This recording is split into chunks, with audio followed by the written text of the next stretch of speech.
বা স্প্রেড হতে পারে সেটা, ঠিক আছে।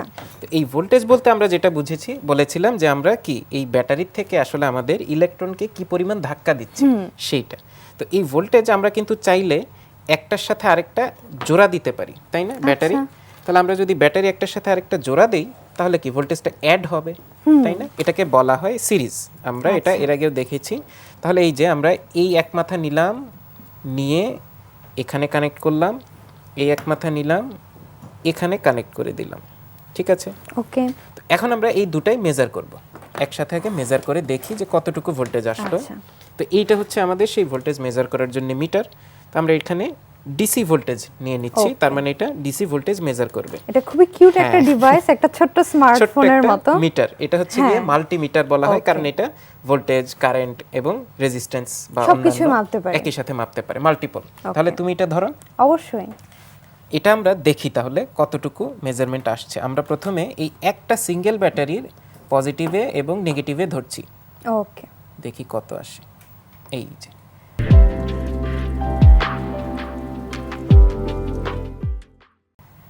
1.6 ভোল্টস, তার মানে এটা নমিনাল ভোল্টেজ, ঠিক আছে। তো এখন যখন আমরা আরেকটা যে সেল ছিল সেটা আলাদা করে দেখি, এটাতে কত আছে, এটাতে ধরলাম, দেখা যাচ্ছে এটাতে 1.511 অন্য আরেকটা যেই সেল ছিল আমার সেটা দেখতে পাচ্ছি যে 1.51, এটা এরকম আসলো।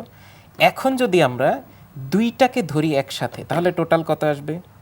তাহলে আসছে 3.118। হ্যাঁ, আমি যদি সাথে আরেকটা সেল নেই তাহলেও কিন্তু এটা এর সাথে অ্যাড হয়ে যাবে। টোটাল তিনটা সেলের টোটাল যা আসবে তাই অ্যাবাউট 4.5 ভোল্টস, তাই না?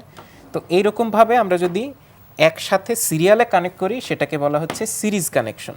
এভাবে করলে আমাদের ভোল্টেজ অ্যাড হয়। আমরা দেখি এই যে এটা আরেকটা ওয়্যার দিয়ে এটাকে কানেক্ট করে দিলাম, তারপর আমরা আবার মেজার করে দেখব। হ্যাঁ, আমরা তাহলে টোটাল টাইপের মেজার করব। এই যে এখান থেকে এটা কানেক্ট করলাম, আর এইখানে হচ্ছে আমাদের নেগেটিভ যেই লিডটা ছিল সেটার সাথে কানেক্ট করে দিচ্ছি। এবার যদি আমরা টোটাল মেজারমেন্টটা নিই, এই যে এই মাথা আর এই মাথায়, তাহলে দেখো কত আসে। বন্ধুরা তোমরা দেখতেই পাচ্ছ 460। হ্যাঁ, তার মানে টোটাল 4.6 ভোল্টস আসলো। তাহলে আমরা যেটা প্রেডিক্ট করেছিলাম তাই, যে প্রত্যেকটা 1.5 অ্যাবাউট করে, তাহলে টোটাল 4.6 ভোল্টস। ওকে, তাহলে এটা হচ্ছে সিরিজে অ্যাড করার সাথে সাথে আমাদের টোটাল আসলো। এখন এই ভোল্টেজকে আবার যখন টোটাল ভোল্টেজ থাকে সেটাকে আমরা চাইলে আবার ভাগও করে নিতে পারি। সেটা কিভাবে করা যায়?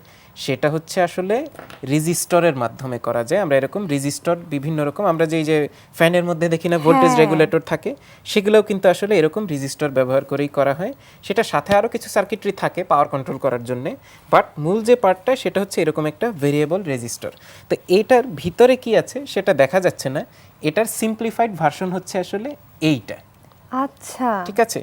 এখানে আসলে যেটা করা হচ্ছে সেখানে দুটো রেজিস্টর আসলে তৈরি হচ্ছে।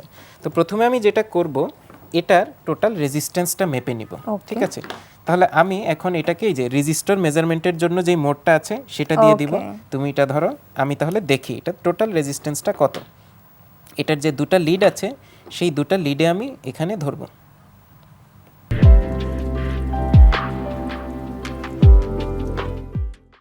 হ্যাঁ, 22.2। তাহলে এটা হচ্ছে অ্যাবাউট 22 ওহমস। এই যে এটার গায়ে লেখা ছিল এটা হচ্ছে অ্যাবাউট 20 ওহম, সো কাছাকাছি আছে আর কি, 22 এইরকম। তো এখন এই যে টোটাল, এটা হচ্ছে টোটাল পুরো জিনিসটার রেজিস্ট্যান্স। এই পুরো রেজিস্টরটার রেজিস্ট্যান্স হচ্ছে গিয়ে টোটাল 22 এইরকম। তো এটাকে যদি এখন আমি ভাগ করে নিতে পারি, এই যে এটা ভাগ করার জন্য এখানে অলরেডি মেকানিজম আছে, চাইলে আমি এটাকে স্লাইড করে নিতে পারি। তার মানে এটা দিয়ে আমরা ভাগ করে নিতে পারবো ইচ্ছা মতো। এটাকে দিয়ে আমি তখন এই টোটাল রেজিস্ট্যান্সটাকে কমিয়ে বাড়িয়ে নিতে পারবো, আমি কতটুকু চাচ্ছি। তো সেটার জন্য আমাকে কানেক্ট করে নিতে হবে কানেক্টর। তো এখানে আমি এখানে একটা কানেক্টর দিয়ে নিচ্ছি, আর এখানে আরেকটা দিব।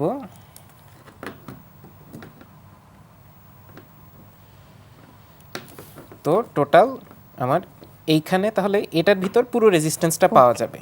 এখন যদি আমি এইটা এবং এটার মাঝে নেই তাহলে কতটুকু পাওয়া যাবে সেটা আমরা দেখতে চাচ্ছি। এই যে এখানে আরেকটা মাথা আছে, এইখানে নিয়ে নেব। তাহলে এবার আমি এই দুটো লিডের মাঝে রেজিস্ট্যান্সটা মাপবো। আচ্ছা, এই যে এখানে ধরলাম, এখানে ধরলাম, কতটুকু আসলো?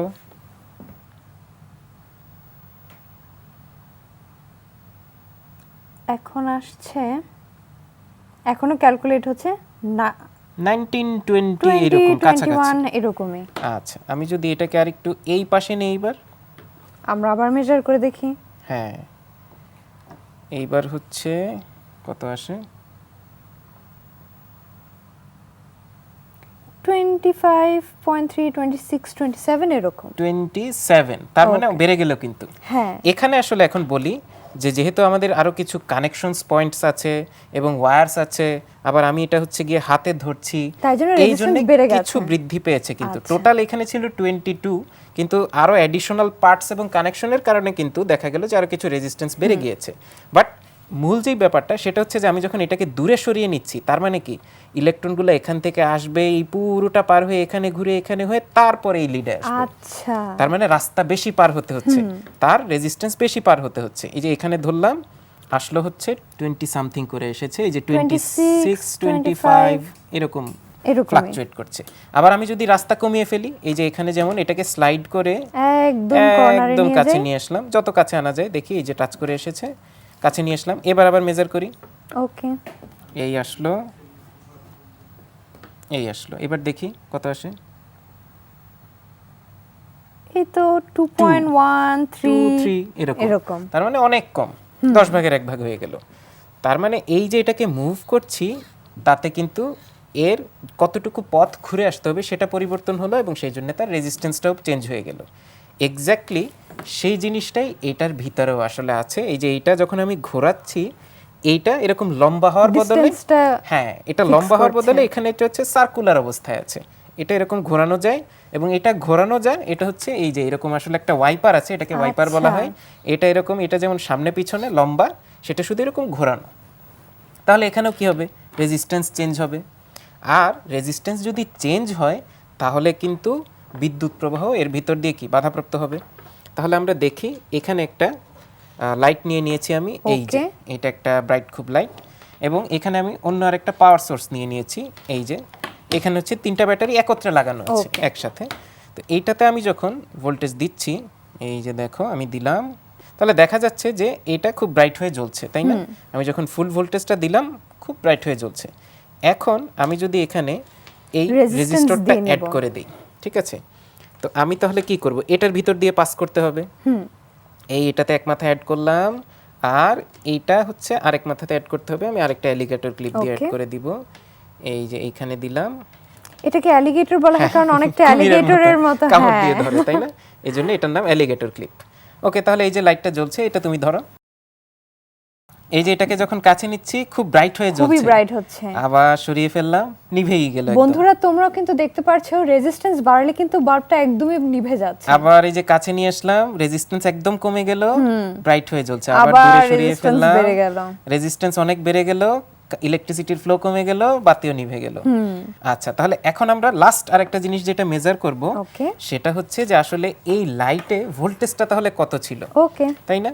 তাহলে এটা আমি মেজার করতে পারি খুব ইজিলি। এই যে এখানে এই লিডে দিয়ে দিলাম, এখানে এই লিডে দিয়ে দিলাম। তুমি এবার মিটারটাকে খেয়াল করে দেখো, এখানে হচ্ছে ডিসি ভোল্টেজে মেজারমেন্টটা দিতে হবে। আমরা ওই মোডটা অন করে নেব। হ্যাঁ, ডিসি মোডটা দিয়ে দিলাম। তাহলে কত ভোল্টেজ আসছে সেটা খেয়াল করে দেখো। এই যে আমি কমিয়ে ফেলছি, দেখো ভোল্টেজ এখন কত। হ্যাঁ, খুবই ফ্লাকচুয়েট করছে, খুবই কম। এখন এই তো 396 থেকে আবার কমছে, বাড়ছে। হ্যাঁ, মিলিভোল্ট, তারপর হচ্ছে ভোল্টে চলে আসলো। এখন কত আছে? 1.3 1.4। এই যে লাইটটা খুব অল্প হয়ে জ্বলছে, আমি যেই বাড়িয়ে ফেললাম, এখন দেখো কত ভোল্টস। তখনই কিন্তু আমরা 3.5 3.0 তখন বেশি, এবং লাইটটাও বেশি হয়ে জ্বলছে। তার মানে আমরা বুঝতে পারলাম যে এই রকম রেজিস্টর সার্কিট দিয়ে আমরা যেমন ভোল্টেজটাকে কন্ট্রোল করতে পারি, ইলেকট্রিসিটির ফ্লোকে কন্ট্রোল করতে পারি, এবং আরেকটা জিনিস যেটা দেখলাম সেটা হচ্ছে যে কিভাবে আমরা আসলে এরকম সিঙ্গেল সেলগুলোকে অ্যাড করে করে সিরিজ করতে পারি এবং ভোল্টেজ অ্যাডিশন করতে পারি, আবার এরকম রেজিস্টর দিয়ে চাইলে ডিভাইডও করে নিতে পারি।